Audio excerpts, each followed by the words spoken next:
you're counting. I'm kind of a broken person. I tried to fix myself. I did 6 years of therapy. I had a really interesting relationship with my therapist. He used to tell me that he loved me. If you think that sounds strange, my friends did too. They used to ask me questions like, does he touch you? Is he licensed? I do think he was licensed. He had diplomas all over the walls of his office, but his office was in the basement of his mom's house. So I'm not 100% sure. And I thought therapy was going great. I was well on my way to becoming a whole person, a functioning adult. And then my therapist very suddenly ghosted me. He stopped answering my calls, and I didn't take it well. I don't know, there was a reason that I was in therapy and I wasn't done. So I started calling him a lot. And then I started calling his mom's house. And I drove by a few times. And then I hired a lawyer to figure out what was going on. And the lawyer told me that he was just really busy seeing other people. So now I'm working on myself. And speaking of working on myself, I'm single. That was a masturbation joke for those of you who got it. I generally like being single, but there's this weird thing that happens in the winter where suddenly I just really want a boyfriend.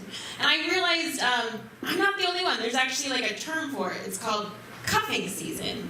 And cuffing season, for those of you who don't know, occurs when it's cold and then suddenly you feel this strong urge to be cuffed to another person.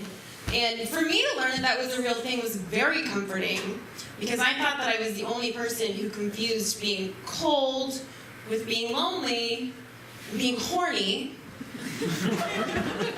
And my electric blanket, Jeff, has not been meeting all of my needs.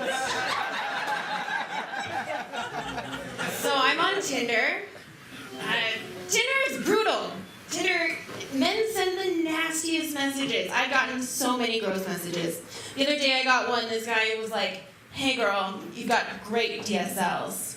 Do you guys know what that means? Okay, not a lot of people are nodding. For those of you who don't know, it means dick sucking lips. You know, he said it really fast, actually. Was that you?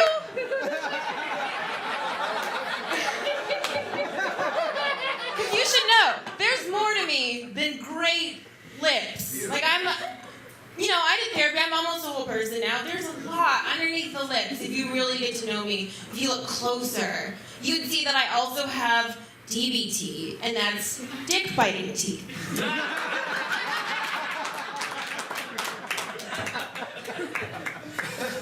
So I work with children. I'm a nanny. Kids are great, but they're terrifying. They're the scariest little people. I nanny for a 2-year-old and a 7-year-old. And the 2-year-old, she's creepy. She came up to me the other day and she goes, Kate, the darkness is coming.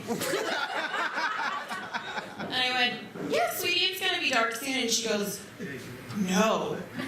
And then she ran away and came back with a knife and tried to stab me. A fake knife, but still tried to stab me. And her older sister is nothing if not more terrifying. She one day asked me how much money I earned watching them. And I was like, oh, that's none of your business. And she goes, no, I think it is, and I want some of it.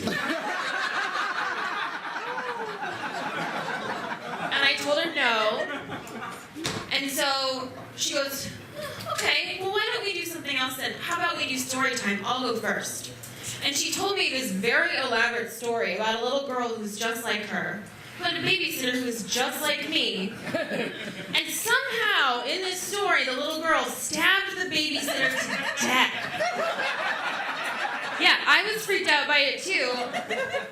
And I told her, like, oh, that's very scary. And she goes, yeah, it is. It's just made up. But it could be real. And then she asked me again how much money I earned. All right, thank you so much, you guys. You're great.